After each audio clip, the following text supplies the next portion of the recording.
Bismillahirrahmanirrahim. Assalamualaikum warahmatullahi wabarakatuh. Kami dari kelompok 4 yang beranggotakan Faulian Bagus Putra, Muhammad Rashid Ridho NZ Lubis, dan Reza Ananda Siregar akan mempresentasikan hasil makalah kami yang berjudul Struktur Sosial dan Hukum. Untuk pemateri pertama akan dibacakan oleh saya sendiri. Tanpa berlama-lama, saya akan memulainya. Struktur sosial.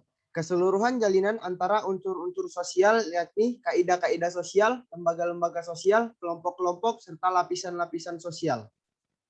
Ciri-ciri struktur sosial. Muncul pada kelompok masyarakat. Struktur sosial hanya bisa muncul pada individu-individu yang memiliki status dan peran. Status dan peranan masing-masing individu hanya bisa terbaca ketika mereka dalam suatu sebuah kelompok atau masyarakat. Berkaitan erat dengan kebudayaan. Kelompok masyarakat lama-kelamaan akan membentuk suatu kebudayaan. Setiap kebudayaan memiliki struktur sosialnya sendiri, dapat berubah dan berkembang. Masyarakat tidak statis karena terdiri dari kumpulan individu. Mereka bisa berubah dengan berkembang sesuai dengan tuntunan zaman. Selanjutnya akan dibacakan oleh pemateri kedua, yaitu Reza Ananda Siregar. Hancur kita kayak mana nih? Alah, hancur kita. Lupa gue. Hancur kita. Ya. Ya. Coba. Betul lah. Terakhir ya. Tag terakhir ya. Serius lah, serius.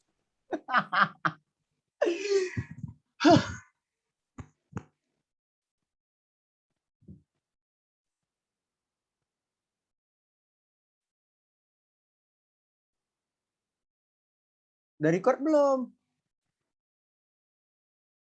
Assalamualaikum warahmatullahi wabarakatuh. Kami dari kelompok 4 yang beranggotakan Faulian Bagus Putra, Muhammad Rashid Ridho NZ Lubis, dan Reza Ananda Siregar akan mempresentasikan hasil makalah kami yang berjudul Struktur Sosial dan Hukum. Untuk pemateri pertama, saya akan memulainya. Tanpa berlama-lama, saya akan memulainya. Struktur sosial. Keseluruhan jalinan antara unsur-unsur sosial pokok, yakni kaidah-kaidah sosial, lembaga-lembaga sosial, kelompok-kelompok, serta lapisan-lapisan sosial. Ciri-ciri struktur sosial. Muncul pada kelompok masyarakat. Struktur sosial hanya bisa muncul pada individu yang memiliki status dan peran. Status dan peranan masing-masing anggota individu hanya bisa terbaca ketika mereka berada dalam sebuah kelompok atau masyarakat. Berkaitan erat dengan kebudayaan. Kelompok masyarakat lama-kelamaan akan membentuk suatu kebudayaan. Setiap kebudayaan memiliki struktur sosialnya sendiri, dapat berubah dan berkembang. Masyarakat tidak statis karena terdiri dari kumpulan individu. Mereka bisa berubah dan berkembang sesuai dengan tuntunan zaman. Selanjutnya akan dibacakan oleh Reza Ananda Siregar. Fungsi struktur sosial. 1. Fungsi identitas. Struktur sosial berfungsi sebagai penegas identitas yang dimiliki oleh sebuah kelompok. Kelompok yang anggotanya memiliki kesamaan dalam latar belakang ras, sosial, dan budaya akan mengembangkan struktur sosialnya sendiri sebagai pembela diri kelompok lainnya. 2. Fungsi kontrol. Dalam kehidupan bermasyarakat, selalu muncul kecenderungan dalam diri individu untuk melanggar norma, nilai, atau peraturan lain yang berlaku dalam masyarakat. Bila individu tadi mengingat peranan dan status yang dimilikinya dalam struktur sosial, kemungkinan individu tersebut mengurungkan niatnya melanggar aturan. 3. Fungsi pembelajaran. Individu belajar dari struktur sosial yang ada dalam masyarakatnya. Hal ini dimungkinkan mengingat masyarakat merupakan salah satu tempat berinteraksi. Banyak hal yang bisa dipelajari dari sebuah struktur sosial masyarakat, mulai dari sikap, kebinasaan, kepercayaan, dan kedisiplinan. Kaidah-kaidah sosial dan hukum.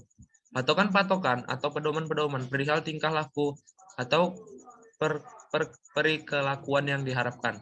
1. Kaidah yang mengatur pribadi manusia. A. Kepercayaan. Untuk mencapai kehidupan yang beriman. B. Kaidah kesusilaan. Agar manusia hidup berakhlak atau berhati nurani, bersih. 2. Kaidah yang mengatur kehidupan antar manusia atau antar pribadi. A. Kaidah kesopanan atau pergaulan hidup berlangsung dengan menyenangkan. B. Kaidah hukum atau mencapai kedamaian dalam pergaulan antar manusia. Selanjutnya akan dibacakan oleh Faulian Bagus Putra.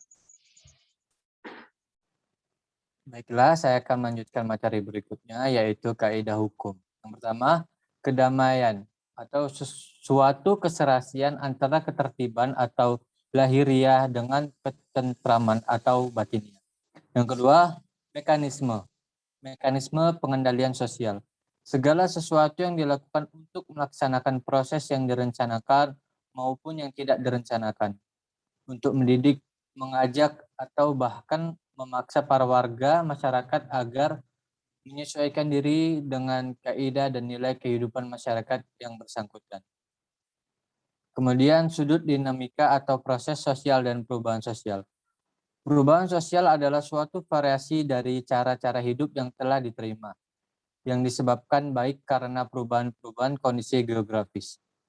Kebudayaan material, komposisi penduduk, ideologi maupun adanya difusi atau penemuan-penemuan baru dalam masyarakat.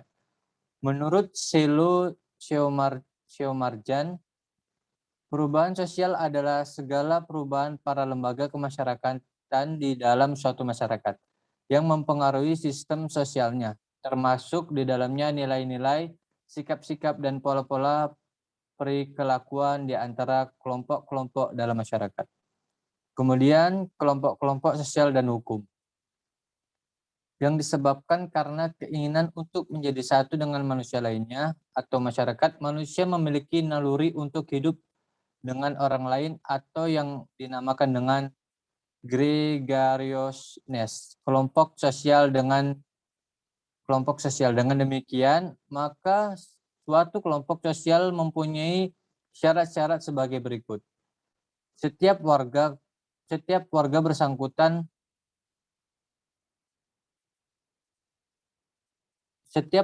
kelompok tersebut harus sadar bahwa dia merupakan sebagian dari kelompok yang bersangkutan. Ada hubungan timbal balik antara warga yang satu dengan warga lainnya atau interaksi. Terdapat suatu faktor atau beberapa faktor yang dimiliki bersama oleh warga-warga kelompok ini, sehingga hubungan antara mereka bersama bertambah erat. Faktor tadi dapat merupakan nasib yang sama, kepentingan yang sama, tujuan yang sama, ideologi politik yang sama, dan lain-lain. Ada struktur, ada perangkat kaidah-kaidah menghasilkan sistem tertentu. Kemudian lapisan-lapisan sosial, kekuasaan, dan hukum. Selama di dalam masyarakat, ada yang dihargai dan setiap masyarakat pasti mempunyai sesuatu yang dihargainya. Maka sesuatu ini yang menjadi bibit tumbuhnya sistem lapisan dalam masyarakat. Sistem lapisan dalam masyarakat disebut dengan social stratification, yaitu pembedaan masyarakat ke dalam kelas-kelas secara bertingkat.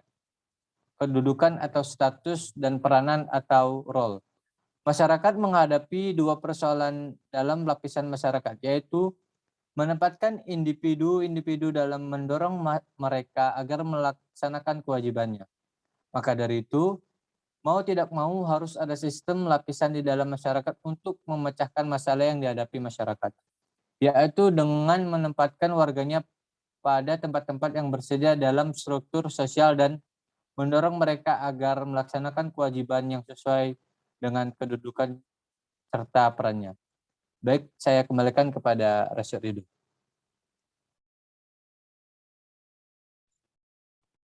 Baiklah, untuk kesimpulannya, hukum merupakan suatu lembaga kemasyarakatan fungsional yang berhubungan dan saling mempengaruhi dengan lembaga masyarakat lainnya. Hukum dalam keadaan tertentu menyesuaikan diri dengan struktur sosial, tetapi dalam keadaan lain terkadang sebaliknya.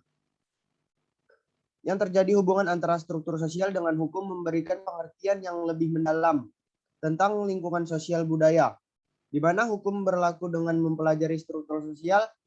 Diketahuinya bahwa di samping hukum terdapat pula alat-alat pengendali sosial lainnya yang di dalam keadaan tertentu lebih efektif daripada hukum. Sekian presentasi dari kelompok kami. Lebih dan kurangnya saya mohon maaf. Kepada Allah saya mohon ampun. Wabillahi taufiq wal hidayah. Wassalamualaikum warahmatullahi wabarakatuh. Waalaikumsalam warahmatullahi wabarakatuh.